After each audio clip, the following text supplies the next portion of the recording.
ರಾಜ್ಯದಲ್ಲಿ drugs mafia ನಿಯಂತ್ರಣ ಮಾಡೋದಕ್ಕೆ ಕೇಂದ್ರ ಸರ್ಕಾರ ಎಲ್ಲ ರೀತಿಯ ನೆರವನ್ನ ಕೊಡುತ್ತೆ ಅಂತ ಕೇಂದ್ರ ಸಚಿವ ಸದಾನಂದ ಗೌಡ ಹೇಳಿದ್ದಾರೆ. ಈ ಬಗ್ಗೆ ಮಂಗಳೂರಿನಲ್ಲಿ ಮಾತನಾಡಿದ ಅವರು, ಇಂತಹ ಪ್ರಕರಣದಲ್ಲಿ ಕೇಂದ್ರ ಸರ್ಕಾರ ಹಸ್ತಕ್ಷೇಪ ಮಾಡೋದಕ್ಕೆ ಆಗೋದಿಲ್ಲ, ಆದರೆ ಡ್ರಗ್ಸ್ ಹಾವಳಿಯನ್ನ ನಿಯಂತ್ರಣ ಮಾಡುವಂಥದ್ದು ಅನಿವಾರ್ಯವಾಗಿದೆ.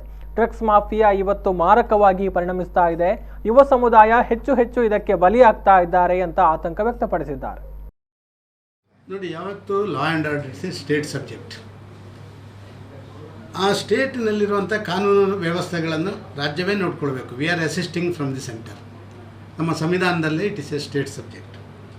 ಇನ್ ಕೇಸ್ ಯಾವುದೋ ಇಂಟರ್ ಸ್ಟೇಟ್ ಕನೆಕ್ಟಿವಿಟಿ ಅಥವಾ ಇಂಟರ್ನ್ಯಾಷನಲ್ ಕನೆಕ್ಟಿವಿಟಿ ಇದ್ದು ಆಯಾಯ ರಾಜ್ಯಕ್ಕೆ ನನಗೆ ತನಿಖೆ ಮಾಡಲಿಕ್ಕೆ ಆಗೋದಿಲ್ಲ ಅಂತ ಅವರು ಹೇಳಿ, ನಮಗೆ ಸೆಂಟ್ರಲಿಂದ CBI ಮುಂತಾದ ನಿಮಗೆ ಗೊತ್ತು, ಫೈನಾನ್ಸಿಗೆ ಸಂಬಂಧಪಟ್ಟ ED ಇಂಥದ್ದೆಲ್ಲ ಅವರು ರಿಕ್ವೆಸ್ಟ್ ಮಾಡಿದರೆ ನಾವು ಇಂಟರ್ವ್ಯೂನ್ ಆಗಲಿಕ್ಕೆ ರೆಡಿ ಇದ್ದೇವೆ. ಆದರೆ ಇಟ್ಸ್ ಒಂದು ಭಾರಿ ದೊಡ್ಡ ಸವಾಲು ನಮಗೆ ಇವತ್ತು.